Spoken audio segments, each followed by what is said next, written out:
بسم اللہ الرحمن الرحیم۔ السلام علیکم، میں ہوں جاوید اقبال اور آپ دیکھ رہے ہیں پروگرام سچ کے ساتھ۔ پاکستان اور چین کی لازوال دوستی کو 71 سال ہوا چاہتے ہیں۔ وزیر خارجہ بلاول بھٹو زرداری نے چین کا اہم ترین دورہ کیا ہے اور ظاہر ہے کہ نئی حکومت آنے کے بعد پاکستان کے وزیر خارجہ کی جانب سے یہ چین کا پہلا دورہ تھا۔ وہاں پر ان کی ملاقات چین کے وزیر خارجہ سے ہوئی ہے اور وانگ جی سے جو ملاقاتیں ہوئی ہیں اس کو خود وزیر خارجہ بلاول بھٹو زرداری نے بہت سراہا ہے اور انہوں نے چین کا شکریہ بھی ادا کیا ہے کہ انہوں نے بڑی گرمجوشی کے ساتھ ان کا استقبال کیا ہے۔ دونوں ملکوں کے درمیان ایک بار پھر تعلقات کو مزید مستحکم کرنے کے عزم کا ظاہر کیا گیا ہے، عزم کو ظاہر کیا گیا ہے اور اس کے ساتھ ساتھ دونوں ملکوں کے درمیان جو تعلقات ہیں، اقتصادی تعلقات ہیں، تجارتی تعاون ہے، اسے بڑھانے کے عزم کا بھی اظہار کیا گیا ہے اور اس کے ساتھ ساتھ سرمایہ کاری کے حوالے سے بھی تفصیل سے بات ہوئی ہے۔ سرمایہ کاری بھی بڑھانے کا فیصلہ کیا گیا ہے اور ظاہر ہے کہ پاکستان اور چین کے درمیان سی پیک ایک انتہائی اہم پروجیکٹ ہے جو پاکستان اور چین دونوں کے مستقبل کے لیے انتہائی اہم ہے۔ سی پیک کے پروجیکٹس میں بھی تیزی لانے کے عزم کا اظہار کیا گیا ہے، لیکن اس کے ساتھ ساتھ جو اہم معاملہ ہے وہ یہ ہے کہ ہم نے دیکھا تھا کہ گزشتہ حکومت کے دوران کچھ تھوڑا بہت سی پیک کے حوالے سے چین کے تحفظات سامنے آئے، جو سی پیک کے پروجیکٹس ہیں ان کی رفتار بھی کم ہوئی۔ اب شاید توقع کی جا رہی ہے کہ اس رفتار میں بھی اضافہ کیا جائے گا۔ پاکستان اور چین دونوں ممالک ایک دوسرے کے لیے کتنے اہم ہیں، ظاہر ہے ٹیکنالوجی کے حوالے سے بھی تعاون ہو رہا ہے، تعلیم کے شعبوں میں بھی بہت زیادہ تعاون ہو رہا ہے اور ہمارے ہزاروں طلبہ اور طالبات چین میں جا کر تعلیم حاصل کر رہے ہیں، اعلیٰ تعلیم حاصل کر رہے ہیں، وہاں پر ماسٹرز کر رہے ہیں، M Phil P H D کر رہے ہیں اور وہاں سے فارغ ہو کے وہ واپس پاکستان آ رہے ہیں اور پاکستان میں خدمات انجام دے رہے ہیں۔ تو پاکستان اور چین کے تعلقات کے حوالے سے آج خصوصی طور پر ہم نے اس پروگرام کا اہتمام کیا ہے اور ملک کے دو نوجوانوں کو دعوت دی ہے۔ پہلے جو ہمارے مہمان ہیں وہ ہیں ڈاکٹر فرقان راؤ، جنہوں نے چین کی شنگوا یونیورسٹی سے پی ایچ ڈی کیا ہے۔ یہ وہ یونیورسٹی ہے جہاں سے چین کے صدر نے بھی تعلیم حاصل کی۔ ڈاکٹر فرقان راؤ صاحب آپ کو بہت خوش آمدید کہتے ہیں۔ ڈاکٹر فرقان راؤ جو ہیں وہ اس وقت اے پی پی میں چائنا افیئرز کے ہیڈ ہیں۔ ڈاکٹر صاحب بہت خوش آمدید آپ کو۔ اور لینگویج میں ماسٹرز کیا ہے، چینی لینگویج میں ماسٹرز کیا ہے چین کی یونیورسٹی سے، Beijing language and cultural university سے، کرن بی بی آپ کو بھی ہم خوش آمدید کہتے ہیں۔ بہت شکریہ آپ دونوں کا۔ سب سے پہلے ڈاکٹر صاحب آپ کی طرف آئیں گے۔ ڈاکٹر صاحب ایک بڑی اہم خبر جو بلاول بھٹو زرداری صاحب اور چینی وزیر خارجہ وانگ جی کی جو ملاقات سے سامنے آئی ہے، اس میں کہا جا رہا ہے کہ جو طلبہ چین سے آ گئے تھے چین نے اب حامی بھر لی ہے کہ وہ دوبارہ واپس جا کے اپنی تعلیم کو وہاں پہ جاری رکھ سکیں گے۔ آپ کے خیال میں یہ کتنی اہم خبر ہے؟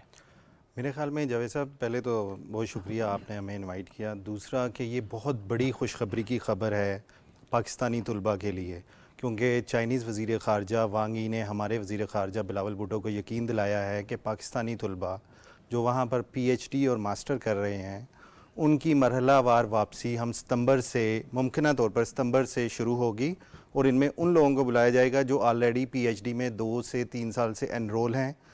اور اس لیے ہمارے پاکستانی طلباء کے لیے زیادہ خوشخبری کی بات ہے کہ وہ لوگ جو پی ایچ ڈی یا ماسٹر اپنی ٹیکنیکل فیلڈ میں کر رہے ہیں جیسے کہ electrical engineering, civil engineering, environmental sciences, ان لوگوں کی پی ایچ ڈی بغیر لیب ورک کے، لیب ریسرچ کے کمپلیٹ نہیں ہو سکتی۔ تو یہ ان کے لیے زیادہ خوشخبری کی بات ہے کہ اب وہ واپس چائنا جائیں گے، لیب میں اپنی ریسرچ کریں گے اور اپنی پی ایچ ڈی جو کافی عرصے سے کرونا کی وجہ سے گزشتہ 2 سال سے التوا کا شکار تھی وہ اپنی کمپلیٹ کر سکیں گے۔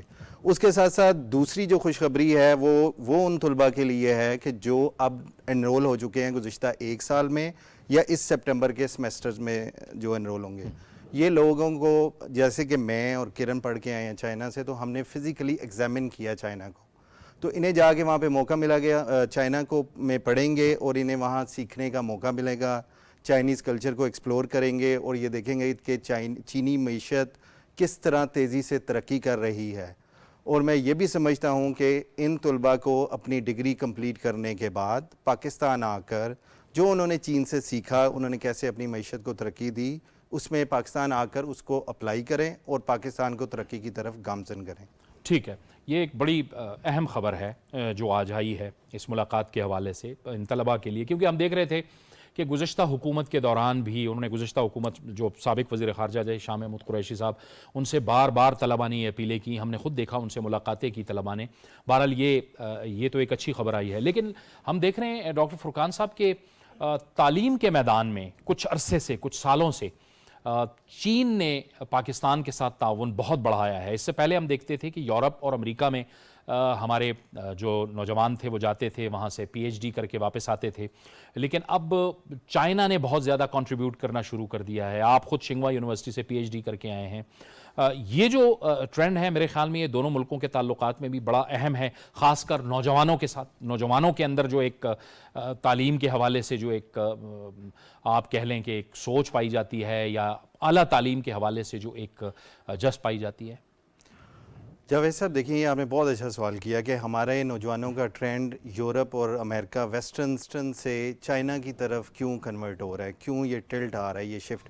اس میں میرے خیال میں جاوید صاحب بنیادی تین نکات ہیں, ٹھیک ہے, جس میں چائنا کی تیزی سے ترقی کرتی ہوئی معیشت, کیونکہ وہ دنیا کی دوسری بڑی معیشت بن چکے ہیں. دوسری, چائنیز یونیورسٹیز کی رینکنگ, انٹرنیشنل رینکنگ دنیا میں بہت زیادہ تیزی سے وہ اچیو کر رہے ہیں, اور دنیا کی جو ٹاپ 50 یونیورسٹیز ہیں اس میں چائنا کی 5 یونیورسٹی کا شمار ہوتا ہے. اسی طرح دنیا کی ٹاپ 20 میں ان کی پکنگ اور شنگوا یونیورسٹی کا شمار ہوتا ہے. یہ دوسرا فیکٹر ہے کہ international ranking of the universities. تیسرا جو فیکٹر ہے وہ چائنا پاکستان اکنامک کوریڈور کی وجہ سے, چائنا پاکستان اکنامک کوریڈور کی وجہ سے جو ان کی انویسٹمنٹ آئی ہے, اس کے بعد چائنا نے ایک اور فیصلہ کیا کہ پاکستانی طلباء کو زیادہ سے زیادہ اسکالرشپ دیے جائیں. اور میرا خیال ہے کہ پاکستان ایسا بینیفیشری ہے کہ دنیا میں سب سے زیادہ جو چائنیز گورنمنٹ نے اسکالرشپ پرووائڈ کیے ہیں وہ پاکستانی طلباء کو کیے ہیں. اور اس کے ساتھ ساتھ جو پاکستانی طلباء وہ سمجھتے ہیں کہ ان چینی انویسٹمنٹس کے بعد چینی کمپنیاں پاکستان میں انویسٹمنٹ کر رہی ہیں, اپنی ٹریڈنگ کر رہی ہیں. یہاں پہ جیسے ہواوے دیکھ لیں, China port overseas holding company دیکھ لیں, وہاں پہ گوادر میں کام کر رہی ہیں. وہ سمجھتے ہیں کہ چائنا سے ڈگری کرنے کے بعد ہمارے لیے روزگار کے مواقع بہت زیادہ ہیں, نہ صرف پاکستان میں چینی کمپنیوں میں بلکہ پوری دنیا کی ملٹی نیشنل کمپنیوں میں, کیونکہ چینی ایجوکیشن سسٹم جو ہے وہ اب دنیا میں ریکگنائز کیا جا رہا ہے, جو کہ پہلے نہیں ہوتا تھا. ٹھیک ہے, اب آپ نے چین زبان کی اگر ہم بات کریں, کرن خان آپ کی طرف میں آؤں گا, آپ بتائیے کہ آپ نے یہ انتخاب کیوں کیا, ماسٹرز کیا ہے آپ نے چائنیز لینگویج کے اندر. ظاہر ہے آپ کا کردار ایز این انٹرپریٹر ہوگا, لیکن یہ یقینی طور پہ ایک مشکل فیصلہ نہیں تھا کہ آپ نے چائنیز لینگویج کا انتخاب کیا ہے, اس کی کیا وجوہات تھی؟ جی, یہ ایک بالکل آپ نے ٹھیک ہے, ایک مشکل یہ ایک مرحلہ تھا کہ جا کے آپ پہلے آپ جو ہے ایک کمپیوٹر سائنسی سبجیکٹس پڑھ رہے ہیں اور پھر اچانک سے آپ ایک لینگویج کی طرف آ جاتے ہیں. دراصل ایسا کہ جب میں نے FSc کمپلیٹ کیا تو اس کے بعد مجھے کچھ سمجھ زیادہ نہیں آ رہی تھی کہ میں اپنی ایجوکیشن پاکستان میں کمپلیٹ کروں. میں ایکچولی باہر بھی جانا چاہ رہی تھی, لیکن اس دوران جب میں نے نیوز میں دیکھا, اسپیشلی گوادر پورٹ کی نیوز آئیں, یہ 2014 کی بات ہے, 14-15 کی, جب میں نے دیکھا آئے دن نیوز آ رہی ہیں چائنا کی کہ گوادر پورٹ سی پیک کے پروجیکٹس, تو میں نے یہ ریئلائز کیا اور میرے ٹیچرس نے بھی بتایا کہ آنے والا دور وہ چینیوں کا ہے. تو وائی آئی چوز چائنیز لینگویج, کیونکہ میں نے دیکھا کہ پاکستان میں اگر IT کی فیلڈ میں دیکھیں بہت سارے اسٹوڈنٹس ہیں, میڈیکل کی فیلڈ میں جو موسٹلی پاکستان میں ہوتا ہے نارملی یہ اسٹوڈنٹس سلیکٹ کرتے ہیں, لینگویجز کی طرف بہت کم آتے ہیں. اور جب کہ آنے والا دور چائنیز کا ہے تو اس میں جو ایک دو, کیونکہ چائنا تو ہمارا دوست ہے, تو آپ جب دیکھتے ہیں کہ جب دو الگ جگہوں سے لوگ ملتے ہیں تو سب سے پہلی جو چیز ان کے درمیان ایک کمیونیکیشن ہوتی ہے وہ لینگویج ہوتی ہے. بالکل ٹھیک. تو دس از دا ریزن کہ میں نے پھر بہت ایک یونیک ڈائریکشن, کیونکہ اس طرف لوگ کم تھے, اس طرف اپرچونیٹیز بھی زیادہ تھی, اور مجھے اپنا فیوچر بھی بہت برائٹ نظر آ رہا تھا, کیونکہ لینگویج سیکھنا پڑھنا ایک بہت مشکل ہے, اور چائنیز لینگویج تو بہت ڈیفرنٹ ہے. مطلب اردو سے اگر اس کا موازنہ کیا جائے تو چائنیز لکھنے میں بولنے میں بہت الگ زبان ہے. تو یہ واحد چیز تھی, پھر میں نے کہا ایک یونیک چیز ہونی چاہیے جس سے آپ کی ویلیو ایک دم سے اوپر آ جائے. تو فیوچر تو میں آپ انٹرپریٹیشن کر سکتی ہیں جب چائنیز آتے ہیں اور پاکستانیوں کے ساتھ انٹریکٹ کرتے ہیں, مطلب آپ کمفرٹیبلی کر لیتی ہیں؟ جی, میں مجھے کوئی ایشو نہیں ہوتا, کیونکہ میرا بیچلر بھی چائنا سے ہے, چائنیز میں ہے, اور ماسٹر بھی. تو میری PhD بھی چاہ رہی ہے جو آلموسٹ کمپلیٹ ہونے والی ہے. تو مجھے لکھنے پڑھنے میں, کیونکہ جو میرا میڈیم تھا وہ چائنیز تھا, تو میرے ایگزامس جو کلاس میں لیکچرز تھے, میری books reading each and everything Chinese میں تھی. تو میرے لیے چائنیز بولنے لکھنے میں ایشو نہیں ہے. اس کے علاوہ چائنا کے اندر ہے کہ پاکستان کے اندر بھی میں نے بہت زیادہ انٹرپریٹر کا کام کیا ہے, بہت ساری انسٹیٹیوٹ میں میں نے انٹرپریٹ کیا ہے, تو مجھے کمیونیکیشن میں کوئی ایشو نہیں ہے. کوئی ایشو نہیں ہے. ٹھیک ہے ڈاکٹر فرقان صاحب, ہم یہ جو بات چین کے ساتھ ہوتی ہے تو اب ہم ایک نئے کانٹیکسٹ میں, سی پیک کے کانٹیکسٹ میں ہم بات کرتے ہیں. پاکستان اور چین کے تعلقات تو ظاہر ہے مستحکم رہے ہیں, لازوال تعلقات ہیں دوستی کے. ہر مشکل مرحلے میں پاکستان اور چین ایک دوسرے کے ساتھ کھڑے رہے ہیں, لیکن سی پیک کو لے کے جو ایک گرم جوشی ہم نے گزشتہ حکومتوں میں دیکھی تھی, پہلے آپ سمجھے پاکستان پیپلز پارٹی کی حکومت تھی, مسلم لیگ نون کی حکومت تھی, بعد میں پھر تحریک انصاف کی گزشتہ حکومت آئی, یہ تاثر بھی تھا اور یہ خیال بھی تھا کہ, اور اس کا حقیقت سے تعلق تھا کہ سی پیک کے جو پروجیکٹس تھے وہ کافی سلو ہو گئے تھے, ان کی رفتار بہت کم ہو گئی تھی. اس حوالے سے چونکہ آپ کا انٹریکشن وہاں کے انٹیلیجنشیا سے ہے, وہاں کی میڈیا سے ہے, جرنلسٹوں کے ساتھ ہے, آپ کیا سمجھتے ہیں کہ چین کے اندر کیا سوچ پائی جاتی تھی کہ یہ رفتار کیوں سلو ہوئی ہے؟ میرا خیال ہے جاوید صاحب دیکھیں, چین میں یہ تاثر پایا جاتا ہے کہ گزشتہ دور حکومت میں, پی ٹی آئی کے دور حکومت میں سی پیک سست روی کا شکار ہو گیا, جبکہ اس کے مقابلے میں جو گزشتہ نون لیگ کی حکومت تھی 2013 سے 2018 تک, جب 2015 میں سی پیک لانچ کیا گیا, چائنیز پریزیڈنٹ شی جن پنگ پاکستان آئے, وزیر اعظم نے ان کے ساتھ مل کے سی پیک کو لانچ کیا, جو بیلٹ اینڈ روڈ کا ایک منصوبہ ہے, اس میں انہوں نے 51 ایگریمنٹس پہ سائن کیے. اس کے بعد مرحلہ وار, اس ٹائم پاکستان میں انرجی کرائسس تھا, چائنیز نے ہمارے انرجی کرائسس کو کم کرنے کے لیے بڑا اہم کردار ادا کیا. ان کے دور میں انرجی کے بہت زیادہ منصوبے جو نون لیگ کے دور میں ہیں وہ کمپلیٹ ہوئے, انفراسٹرکچر کے منصوبے کچھ کمپلیٹ ہوئے, کچھ تکمیل کے مراحل میں تھے. لیکن اس کے بعد جب حکومت چینج ہوئی 2018 میں, اس کے بعد Chinese think tanks, Chinese academia, intelligentsia, Chinese even political party C P C itself, ان کے اندر یہ تاثر پایا جاتا ہے کہ سی پیک جو پہلے تیزی سے ترقی کر رہا تھا اس دور حکومت میں نہیں کر سکا, جس کی وجہ سے چینیوں میں ایک خاص قسم کی پریشانی بھی پائی جاتی تھی.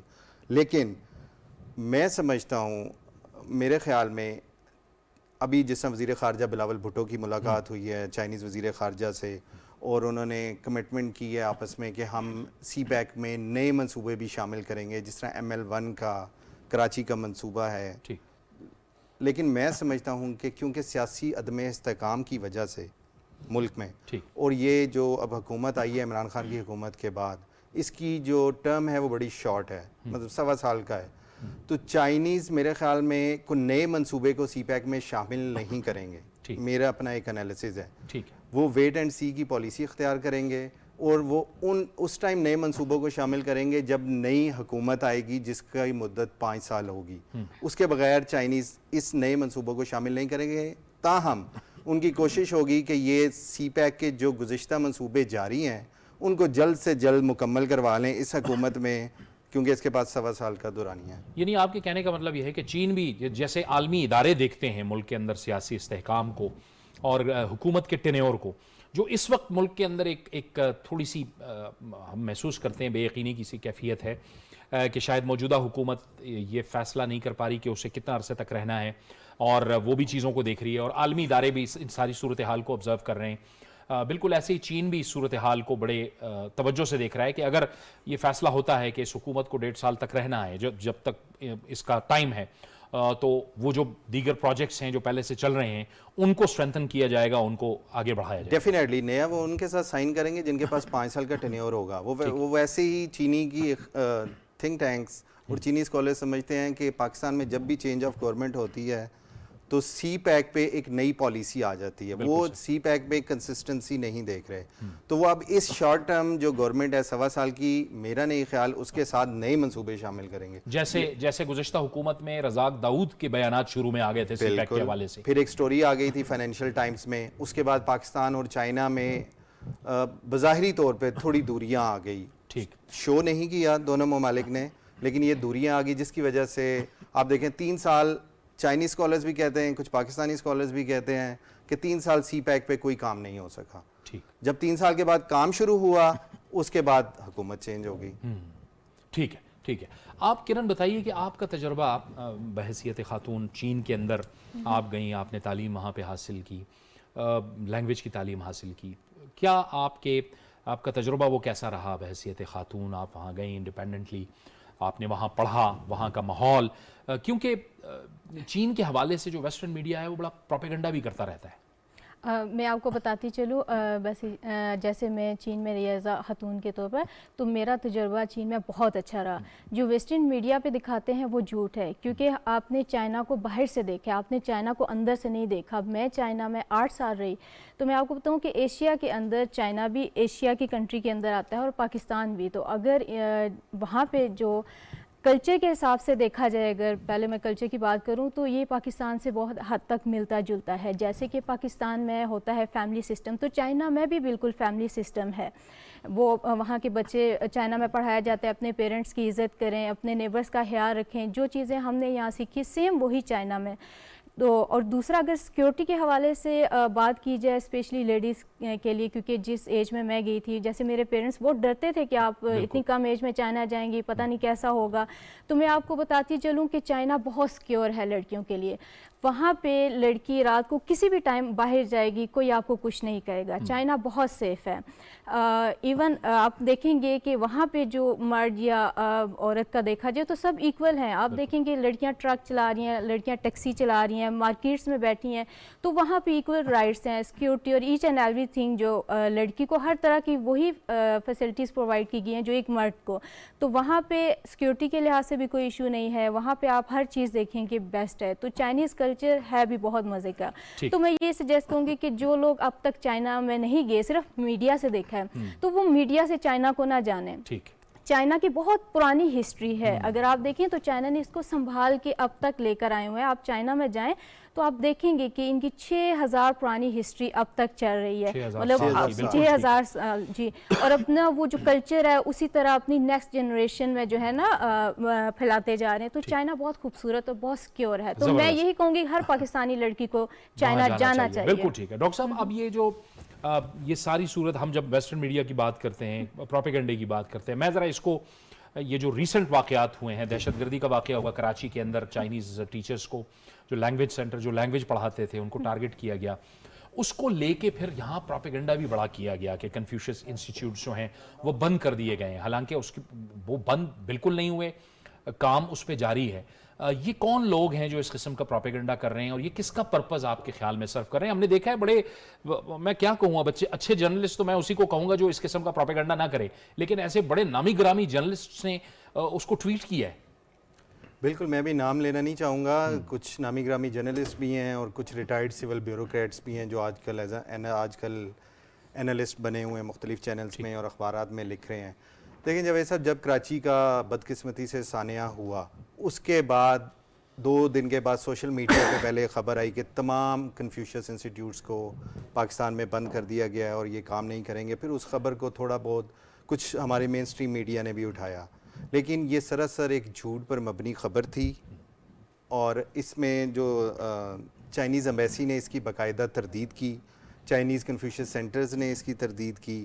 اس کے علاوہ جو ہمارے آزاد ذرائع ہیں، جو چینی لوگ ہیں اور پاکستانی لوگ ہیں، جس طرح نمل یونیورسٹی میں ہیں یا کراچی یونیورسٹی میں ہیں یا گلگت میں جہاں پہ کنفیوشس سینٹرز ہیں، بالکل آپریشنل ہیں سارے چائنیز کنفیوشس انسٹیٹیوٹ.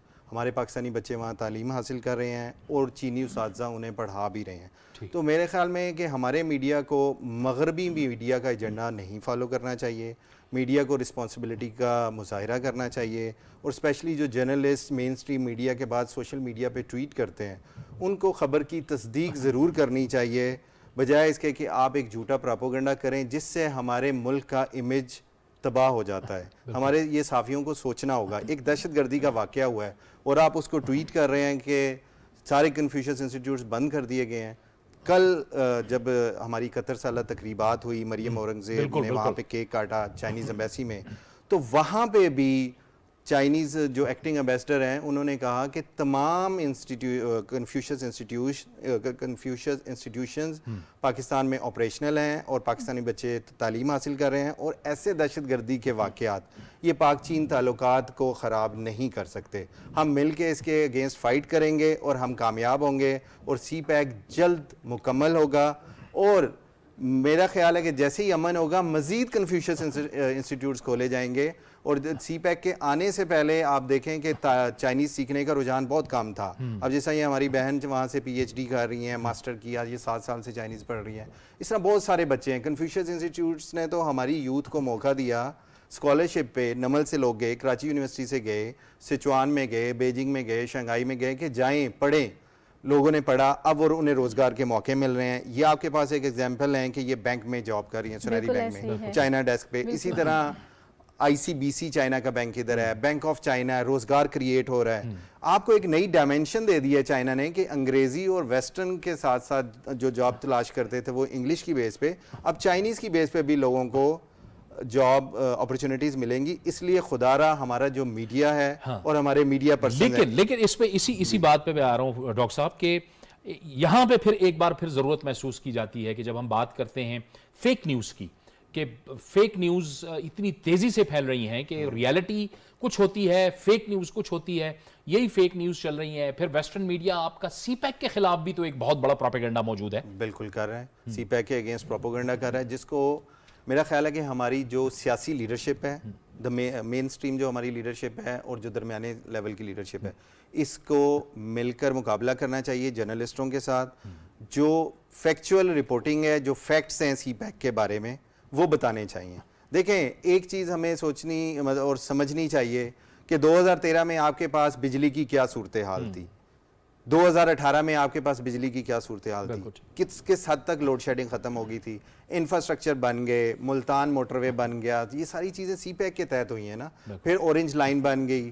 تو چائنا نے پاکستان کی ترقی میں بہت اہم کردار ادا کیا ہے 2015 سے لے کے 2022 تک. اور ابھی جو ہمارے وزراء خارجہ کی میٹنگ ہوئی ہے اس میں بھی انہوں نے اس عزم کا اظہار کیا ہے کہ ہم پاکستان کی سوورینٹی, پاکستان کی سیکیورٹی, پاکستان کی معیشت, پاکستان کی ڈیولپمنٹ, انفراسٹرکچر میں ہم بھرپور کردار ادا کریں گے. اور پاکستان اور جو چائنا کی فرینڈشپ ہے اس کو ہم مزید آگے سٹرینتھن کریں گے. ٹھیک ہے. کلچرل ویلیوز کی اگر ہم بات کریں کرن خان, آپ بتائیے کہ کتنی امپورٹنٹ ہے پاکستان اور چائنا ریلیشن شپ کو بہتر کرنے میں, اس کا کتنا اہم کردار ہو سکتا ہے؟ دیکھیے کلچر ویلیوز تو دیکھا جائے تو بڑی امپورٹنٹ ہوتی ہیں دو ملک کے درمیان. اور جیسے کہ میں پہلے بتا چکی ہوں کہ چائنیز کلچر پاکستان سے کافی حد تک ملتا ہے, کیونکہ دونوں ہی ایشیا کے اندر ہیں اور ایسٹرن کنٹریز ہیں یہ. تو جب ہم پاکستان سے اگر چائنا کے اندر جائیں تو ہمیں بہت ساری چیزیں سملر نظر آئیں گی پاکستانی کلچر میں. آپ جیسے اگر ان کے میں نے بتایا کہ اگر فیملیز کانسیپٹ دیکھیں تو وہی ہیں, اپنے پیرنٹس کا خیال رکھیں, جوائنٹ فیملی سسٹم ہے, اپنے بچوں کی پرورش کرنا جیسے پاکستان میں. تو مجھے لگتا ہے کہ جب آپ کسی ملک میں جاتے ہیں تو لینگویج سیکھنے کے علاوہ آپ اگر اس کا کلچر بھی جانیں تو یہ بڑا امپورٹنٹ ہوتا ہے دو کنٹریز کے درمیان کمیونیکیشن کے لیے. اور جبکہ چائنا تو ہمارا بہت اچھا دوست ہے. جی بہت شکریہ. جی میں اس کے ساتھ ایک چیز ایڈ کروں گا کہ میں چائنا جب گیا تھا, میں اپنے بیوی بچوں کو بھی لے کے گیا تھا. چائنا انتہائی سیکیور ہے. آپ یہ نہیں کہہ سکتے کہ وہاں پہ خواتین کے سیکیورٹی کے ایشوز ہیں. پھر وہاں پہ جو عزت آپ کو بحیثیت پاکستانی دی جاتی ہے, میرا خیال ہے وہ عزت آپ کو شاید ویسٹ میں کسی جگہ نہیں مل سکتی. اور میں اس میں یہ ایڈ کرنا چاہوں گی کہ بہت سے ایسے کچھ کنٹریز ہیں جو پاکستان اور چائنا کی فرینڈشپ کے خلاف ہیں, اس میں پروپیگنڈا کھڑا کرتے ہیں کہ چائنا سیکیور نہیں ہے یہ وہ. تو جبکہ ایسا ہرگز نہیں ہے. بہت شکریہ, وقت ختم ہو گیا. بہت شکریہ کرن خان آپ کا. ڈاکٹر فرقان راؤ صاحب آپ کا بھی بہت شکریہ. پاکستان کے تعلقات کے حوالے سے ہم نے بات کی, تعلیم کے میدان میں کیا ایک دوسرے کے ساتھ تعاون ہو رہا ہے, یہ دونوں نوجوان وہاں سے پڑھ کے آئے ہوئے ہیں, یہ اس کا ثبوت ہے. پاکستان اور چین کی جو دوستی ہے وہ واقعی لازوال ہے. ایک بریک کا وقت ہوا چاہتا ہے, بریک لیں گے, بریک کے بعد پروگرام جاری رہے گا.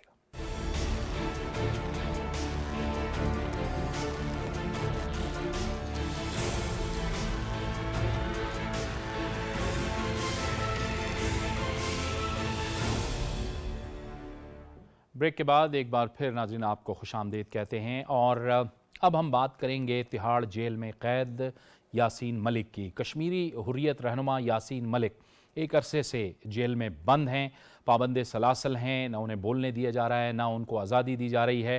اور اطلاعات کے مطابق ان پر جھوٹے مقدمات قائم کر کے ان پر 19 مئی کو فرد جرم عائد کی گئی. اور اب خدشات ظاہر کیے جا رہے ہیں کہ 25 مئی کو انہیں شاید سزا دینے کا فیصلہ ہو چکا ہے.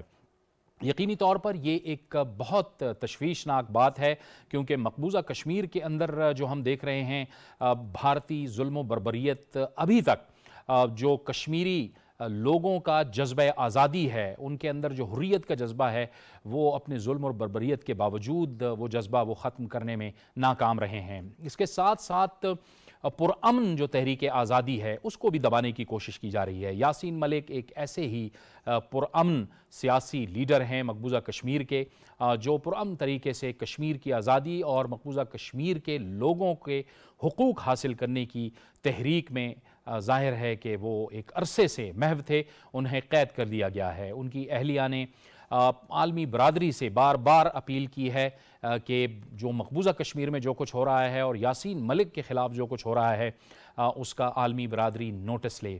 آج ہم نے اسی موضوع پر بات کرنے کے لیے خصوصی طور پر دعوت دی ہے کشمیری رہنما اور یاسین ملک کی اہلیہ محترمہ مشال حسین ملک کو۔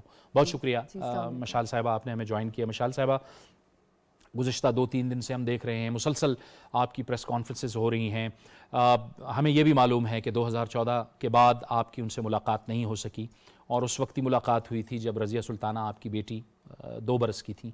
کیا آپ کو ابھی اس وقت خدشات ہیں ان کی صحت کے حوالے سے اور ان کے یہ سزا کے حوالے سے؟ ان کو قتل کرنے کا پورا منصوبہ بنا دیا ہے، اعلان کر دیا ہے، اس کے لیے انہوں نے پہلے ایک فلم کا لانچ کر دیا ہے پورے انڈیا کے اندر، اور ان کو اس سے پہلے، اس فلم سے پہلے جس ڈیتھ سیل میں رکھا ہوا ہے 5x7 فیٹ کا تہہ خانہ ہے، وہی ڈیتھ سیل ہے جو کہ مقبول بٹ شہید کو جس میں پھانسی دی گئی تھی، افضل گرو کو پھانسی دی گئی تھی، اور آج تک ان کی ڈیڈ باڈیز نہیں دی گئیں، جستے خاکی ان کی فیملیز کو نہیں ملی، اور وہی ان کا پورا کا پورا پلان ہے یاسین صاحب کے خلاف ایک جھوٹے بہت سے کانکاکٹڈ کیسز کھولے ہیں، کوئی دہشت گردی، کوئی سیڈیشن، کوئی ٹیرر فنڈنگ، کوئی کچھ، کوئی قتل کا، اتنے زیادہ مطلب کانکاکٹڈ اور جو جعلی جو مقدمے دائر کیے گئے ہیں، and completely like this is the blackest I think judicial procedure جو ہو رہا ہے وہاں پہ۔ اٹس ناٹ ایون کہ یہ ایک عدالتی قتل ہے، یہ عدالتی دہشت گردی ہے۔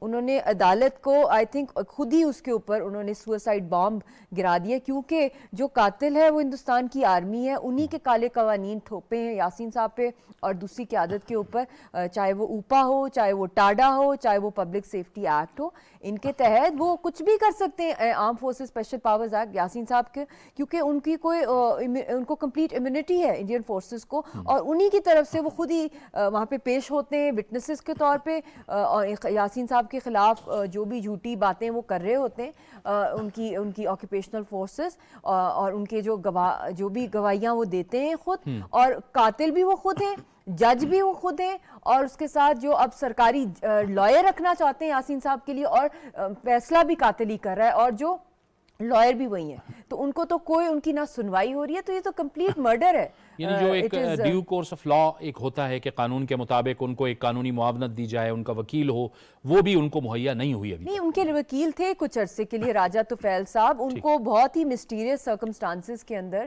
ان کو برین ہیمریج ہو گیا، پھر اس کے بعد یاسین صاحب نے کہا کہ میں اپنا مقدمہ خود لڑوں گا، میں کسی اور معصوم کی جان جو ہے، کیونکہ بہت سے انسیڈنٹس ہیں، نمبر آف انسیڈنٹس ہیں جہاں کشمیری جو وکلا ہیں ان کو اساسینیٹ کیا گیا، ٹارگٹ کیا گیا ہے، ان کو ہراس کیا گیا ہے، یا اسی طرح مسٹیریسلی ان کو میوٹ کر دیا گیا ہے۔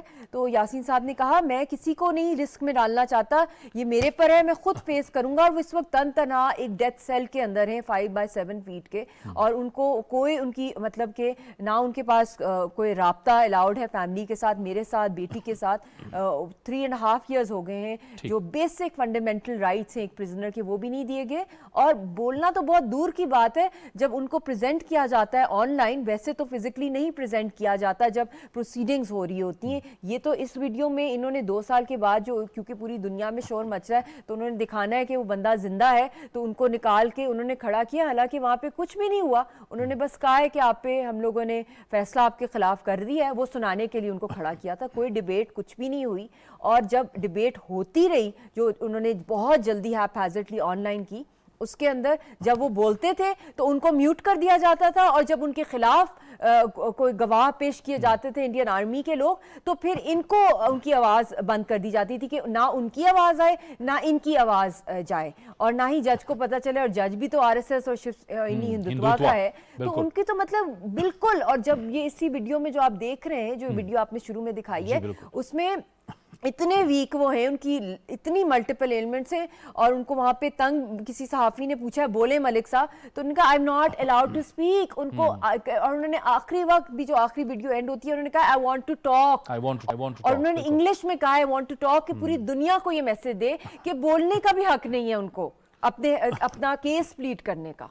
وہاں تو ہماری اطلاعات کے مطابق انہوں نے ہندوتوا اور آر ایس ایس والوں نے، ان کی بھارتی فوج نے اپنے وکیل بھی تیار کیے ہوئے ہیں کہ وہ ایسے وکیل چھوڑ دیں انہی نظریات کے جو انہی کے لیے کام کر رہے ہوں. اگر وہ آپ کے بھی وکیل بن جائیں، فرض کیے یاسین ملک صاحب کے بھی وکیل بن جائیں، تو وہ بات انہی کی ہندوتوا اور آر ایس ایس نظریے کی کر رہے ہوں گے. جیسے آپ نے خود فرمایا کہ راجہ طفیل صاحب کو ایک مسٹیرینس حالات کے اندر برین ہیمریج ہو گیا. بالکل، اور اتنے بڑے لائق لائر، اور ان کا کیا سٹیچر اور کیا ان کا ورک تھا یاسین صاحب کے کیسز، کیونکہ 24,000 پیجز کا ایک کیس ہے. آپ اندازہ لگا لیں کہ کوئی اگر لائر بھی کیس لے تو 24,000 پیجز کا، جس کے اندر ہر چیز جھوٹ پہ مبنی ہے. ان کو ایک پرامن لیڈر، ایک نیلسن منڈیلا کر لیں، یا ایون گاندھی کو لے لیں، یا قائد اعظم محمد علی جناح کو، مطلب جو حریت کی جو لیڈ کر رہے ہیں، سب سے ہائیسٹ سٹیچر ہوتا ہے. اگر ہم ریولوشنری پالیٹکس میں جاتے ہیں، الیکٹورل تو بہت چھوٹی چیز رہ جاتی ہے،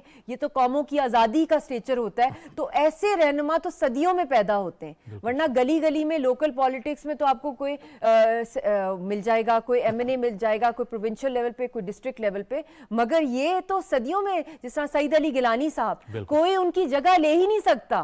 ان کی قبر مبارک بھی جو ہے اس کے ارد گرد بھی چھانی ہے ہندوستان کی آرمی کی. ان کو اتنا خوف ہے ان کی قبر سے، ان کی فیونرل نہیں ہو سکا، ان کی فیملی کو مارا پیٹا گیا، ان کی وہ مطلب وہ آ کے فاتحہ نہیں پڑھ سکے. آج تک کوئی جا نہیں سکتا فاتحہ، کیونکہ ایسے لوگ صدیوں میں پیدا ہوتے ہیں، اور یہ ایلیمینیٹ کرنا چاہتے ہیں ہماری پوری جو حریت کی قیادت ہے. اور ویسے ہی عوام کو انہوں نے جیلوں میں قید کیا ہے، وہاں پہ بلڈوز کیے جا رہے ہیں لوگوں کے گھر. تو اگر یاسین صاحب ہیں تو اس کا مطلب ہے انہوں نے سب کو پھانسی چڑھانا ہے، کیونکہ اشرف سرائی صاحب کو تو زہر دے گئے، یا اگر پھانسی نہیں چڑھانا تو زہر تو انہوں نے دینا ہی دینا ہے. 3-4 سال پہلے بھی ان کو زہریلا ٹیکہ لگایا گیا تھا، اور اشرف سرائی تو ابھی کچھ عرصہ پہلے وہ شہید ہوئے ہیں. اور یہی ان کو خدشات کی وجہ سے آپ پریشان ہیں. تو یہ تو فیکٹ ہے کہ ان کو ٹارچر کیا گیا. ان کو این آئی اے کی انویسٹیگیشنز ان کی ہوئیں 2019 کے اندر، وہ فاسٹ آن ٹو ڈیتھ پہ گئے.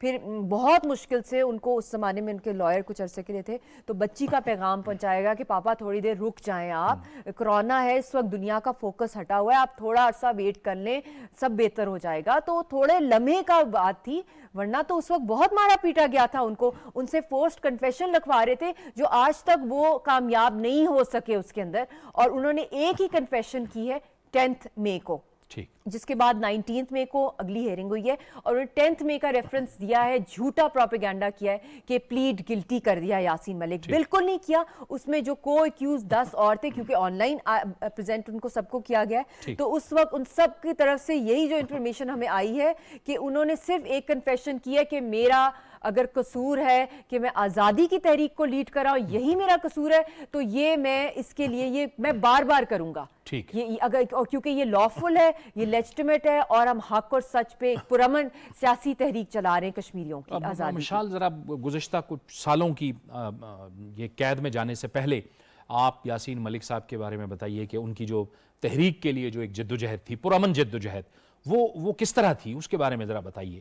دیکھیں، آرم سٹرگل کے وہ پائنیئر تھے یاسین صاحب، اور حاجی ان کا گروپ تھا. اور پھر اس کے بعد جب ان کو بہت سے اریسٹ ہوئے، اور اس دوران بہت سی سول سوسائٹی، باہر کے ممالک کے بھی ہیومن رائٹس کے ایکٹیوسٹ ان کو جیل میں ملنے آتے تھے. یہ بہت سی جیلوں میں رہے ہیں. یہ پاگل خانے میں بھی ان کو رکھا گیا، آگرہ کے ڈیتھ سیل میں بھی رکھا گیا، جودھ پور جیل میں بھی رکھا گیا، راجستھان کے اندر.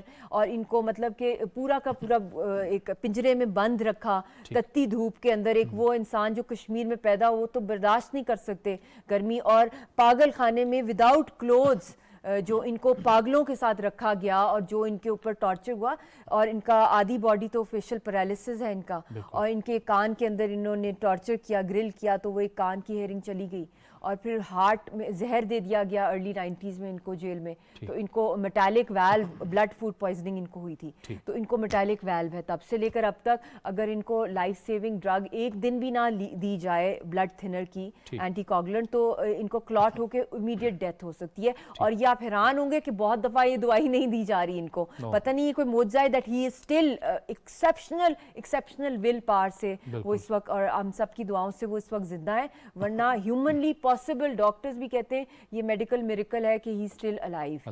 تو یہ ان کی صورتحال رہی ہے. اور پھر جب انہوں نے, دنیا نے ان کو کہا, کنونس کیا کہ آپ قائد اعظم کی طرح, آپ گاندھی کی طرح, آپ نیلسن منڈیلا کی طرح پرامن تحریک کو چلائے, تو پھر جب انہوں نے جیل کے اندر وہ بات باہر نکلے تو انہوں نے کہا ٹھیک ہے میں چلاؤں گا, اور بہت بہت مہینے بھوک ہڑتالوں پہ گئے, بھوک ہڑتالی کیمپ لگائے وداؤٹ ڈرپس. وہ والی بھوک ہڑتال نہیں تھی جس کے اندر لیڈر لیٹ جائے اور ساتھ میں اس کو ڈرپ لگائی ہو اور وہ کچھ کھا نہ رہا ہو, وداؤٹ ڈرپ. اور بہت سی ان کی اسٹرگل میں بے مثال قربانیاں ہیں ان کی کہ میں مطلب کہ میں تھک جاؤں گی, دن ختم ہو جائے گا یہ پورا, اور ان کی قربانیاں اور جو ہماری دوسری قیادت ہے, شہیدوں سے لکھی ہوئی ہے یہ تحریک. جب سارے کے سارے بیٹھے ہوئے کفن باندھ کے, ان کو کیا لالچ ہے اس دنیا سے, تو وہ چاہے وہ 8 لاکھ فوج ہو, 10 لاکھ فوج ہو, ان کو تو کوئی پرواہ ہی نہیں ہے. ابھی بھی وہ اسی چیز پہ ڈٹے ہوئے ہیں کہ میرا قصور یہی ہے کہ ہم تحریک آزادی کو لیڈ کر رہے ہیں, اور اسی لیے ہمارے خلاف یونیلیٹرل فیصلہ ہو رہا ہے. یہ انسانی حقوق کی تنظیمیں اس معاملے پہ آپ کو کیوں اتنی خاموش دکھائی دیتی ہیں؟ اور آپ دوسرا یہ بھی بتائیے کہ بھارت کیوں کر ان کا فری ٹرائل نہیں کرنے جا رہا اور نہیں کر رہے؟ ڈر رہا ہے فری ٹرائل سے, وہ تو انفیئر ٹرائل ہے, کیونکہ انہوں نے جو آرٹیکل 370-35A ایک پلان کے تحت جو پچھلا مودی کا ٹینیور تھا, ڈیموگرافی کو چینج کرنے کا الیکشن مینیفیسٹو تھا, اس نے گاؤں کے گاؤں بلڈوز کرائے, اپنی پچھلی رجیم میں قتل عام کیا, underground torture cells construct کیے گئے مقبوضہ کشمیر میں, اور بہت سے یوتھ کو, اور جو first year, second year, third year leadership کو انہوں نے غائب کیا گیا جیلوں کے اندر, اسپیشلی جو یوتھ تھا ہمارا. اور پھر اس کے بعد جب اگلا ٹینیور آیا تو انہوں نے فوراً ہی شہرہ کاٹ دی 5 اگست کو, اور اس کے بعد سے لے کر اب تک ان کے جو پلانز ہیں اس کے اندر سب سے ٹاپ پہ تھا کہ لیڈرشپ کو ایلیمنیٹ کرنا ہے, اس پوری کی پوری تحریک کو لیڈر لیس کرنا ہے, اس کے ساتھ ساتھ وہاں پہ ایک منی ہندوتوا کا انڈیا قائم کرنا ہے. اس کے لیے انہوں نے اب تک اوور 60 لاکھ انڈینس کو ڈومسائل دے چکے ہیں. جب کرونا آیا اس کا انہوں نے فائدہ اٹھایا, جب دنیا کا فوکس کرونا پہ تھا انہوں نے دھڑا دھڑ انہوں نے اسٹیٹ سبجیکٹس جو ہے الاٹ کیے انڈینس کو, جو ایک ڈسپیوٹیڈ ٹیریٹری کے اندر اتنا بڑا یہ گروس کرائم ہے کہ it is near to sanctions جو کرائم کیا گیا, اور جینوسائیڈ کیا جا رہا ہے جو ہائیسٹ کرائم ہے. 4th جنیوا کنونشن کی بلیٹنٹ وائلیشن ہوئی UN کی قراردادوں کی. تو اسی وجہ سے یہ پورا ایک گیم پلان ہے, کیونکہ اگر وہ سمجھتے ہیں کہ لیڈرز ایلیمنیٹ کیے گئے تو ساری جو, اور سارے لوگوں کو قبروں میں ڈال دیا گیا, تو انہوں نے آ کے ہماری قبروں کے اوپر اپنا ایک چھوٹا سا ہندوتوا کا, مودی کا, RSS کا انڈیا بنانا ہے, جو مودی کے کلر کو سیلیبریٹ کرتے ہیں. جینوسائیڈ واچ تو کہہ رہی ہے کہ اب تمام 9-10 سٹیپس ہو گئے ہیں. بالکل ہو, genocide watch, ICRC, Amnesty International, اس کے بعد UN ہیومن رائٹس کمیشن کی رپورٹس, پھر اس کے بعد UN کاؤنسل کے سیشنز, پھر یورپین پارلیمنٹ, پھر یورپین ہیومن رائٹس کاؤنسل, پھر ابھی حال ہی میں آ رہا ہے ان کا جو یونائٹڈ نیشنز کا جو ہیومن رائٹس کاؤنسل کا اجلاس ہے 13 جون کو آ رہا ہے. بہت سی چیزوں میں بولا جا رہا ہے آن اینڈ آف, بٹ جب تک ہندوستان کے خلاف اکاؤنٹیبلٹی نہیں ہوگی, جو اگلا سٹیپ ہے, چاہے اس کو انٹرنیشنل عدالتوں میں ہندوستان کو گھسیٹا جائے, چاہے International Court of Justice, International Criminal Court, because these are war crimes. Palestinians کے بہت سے ایسے ایگزامپلز ہیں جس طرح ان کی اور ہماری سملیرٹیز بہت زیادہ ہیں, سملر ہیں, جس طرح انہوں نے اپنے کیسز, بے شک قتل عام ہو رہا ہے, مگر جو انٹرنیشنل ڈومینز ہیں اس کے اندر اس لا فیئر کو رسپونڈ کرنا ہے ہم نے. لیکن ہندوستان جو ہے وہ مذہبی کارڈ کھیل کر مسلمانوں کو وہاں پہ تقسیم کرنے کی کوشش اٹ از کر رہا ہے. اسلاموفوبیا. جو کشمیر فائلز مووی آئی ہے وہ اسلاموفوبیا ہے. انہوں نے اسلام کو ایز اے ٹیررسٹ ریلیجن دکھایا ہے. اس میں دکھایا کہ کشمیری مسلم جو ہیں کشمیری پنڈتوں کا خدا نخواستہ جینوسائیڈ کر رہے ہیں. میری خود جب شادی ہوئی تھی ایک ولیمہ تو پنڈتوں نے کیا تھا. 5000 سال پرانی کشمیریات کی ہماری تحریک ہے اور اس کے اندر آج تک لوگ پیار محبت سے رہتے ہیں. یہ خود انہوں نے پلانٹیڈ فلم بنائی ہے, مووی ڈرامہ پروپیگینڈا میں کوئی ان کو بیٹ نہیں کر سکتا, مگر اس کی زیادہ شیلف لائف نہیں ہوتی پروپیگینڈا کی. ایکسپوز ہو کر رہے گا کیونکہ سچ سچ ہے. لیٹر سامنے آ گئے ہیں اس زمانے کے جو انہوں نے جو اسٹیٹسٹکس دی کہ ہنڈریڈز آف کشمیری پنڈت جو تھے وہ کیا نام ہے ان کو مارا گیا.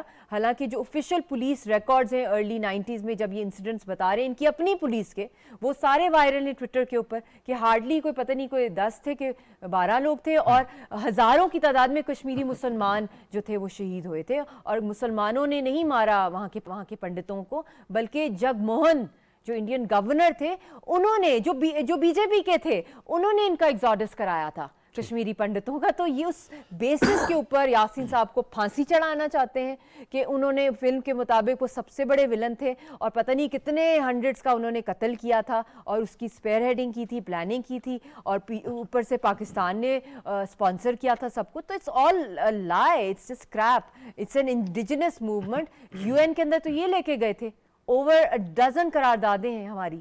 ہم تو بہت ایک لیجٹمیٹ اسٹرگل کو چلا رہے ہیں اور ہر بندے کا حق ہے آزادی کا اور اپنی آئیڈینٹی اس کی ہو اور اس کو پلیبسٹ کا حق ملے, ڈی ملٹریزیشن ہو وہاں پہ. مگر یہاں کیا, یا تو ڈی ویپنائزیشن ڈی ملٹریزیشن کچھ بھی نہیں ہے, بلکہ انڈین آرمی کے ساتھ آکیپائرز انڈین پبلک آ گئی ہے وہاں پہ.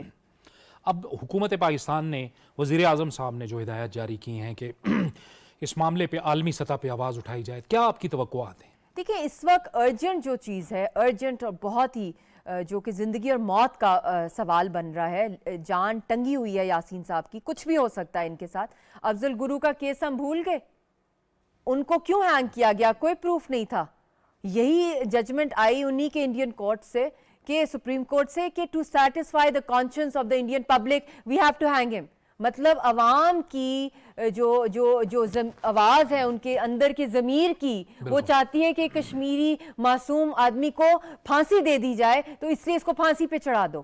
تو جب ان کا قانون, اور اب تو RSS کی سرکار ہے, کانگریس کی بھی نہیں ہے, تو یو کین ایکسپیکٹ. میں اس وقت اپیل کرتی ہوں پاکستان کے پرائم منسٹر کو کہ مجھے پتا ہے ہر کوئی ریگارڈلیس کس بھی پارٹی یا اسکول آف تھاٹ کے, ہر کوئی ہمارے ساتھ ہے, مگر اس وقت مجھے لیگل ہیلپ چاہیے. جس طریقے سے انہوں نے ایک دہشت گرد کو, انڈینز نے کلبھوشن یادو کو پروٹیکٹ کرنے کے لیے, ایک دہشت گرد جس کے خلاف پروفز پاکستان کی حکومت نے ڈوسیئرز پریزنٹ کیے ہیں یونائٹڈ نیشنز کو, اتھینٹک ایویڈنسز, فورینزک ایویڈنسز دیے ہیں, اور اس دہشت گرد کے لیے وہ انٹرنیشنل کورٹ آف جسٹس میں اس کی بیوی کو, اس کی والدہ کو وہ لے کے گئے ہیں. مجھے اور میری بیٹی کو, ہم پاکستانی سٹیزنز ہیں, ہمیں ریلیف چاہیے, ہمیں لیگل اسسٹنس چاہیے یاسین صاحب کے لیے, اور ان کو وہاں سے رہائی چاہیے. اور وہ ڈومین ہی نہیں بنتی کسی بھی کشمیری کو اس طرح کیسز کرنا, کیونکہ وہ ایک ڈسپیوٹڈ ٹیریٹری ہے. ہمارا تو لا ہی انڈر انٹرنیشنل لا فال کرتا ہے, انٹرنیشنل جورسڈکشن. تو یہ ارجنٹ بیسس پہ باہر کیس فائل کیا جائے. آپ اسی طرح انٹرنیشنل کورٹ آف جسٹس میں لے جانا چاہ رہی ہیں؟ کر رہی ہوں جی, بالکل ٹھیک ہے, ٹھیک ہے. اور آپ کی توقعات ہیں کہ آپ کے رابطے ہیں؟ کیونکہ اس کے علاوہ آپشنز کوئی نہیں ہے. یا تو جو ہیومن رائٹس کاؤنسل ہے اس کے اندر لے کے جائیں, پیپلز ٹریبیونل, مگر انٹرنیشنل کورٹ آف جسٹس جس طرح وہ لے کے گئے ہیں ایک دہشت گرد, تو یہ تو عظیم ترین حریت کے رہنما ہے.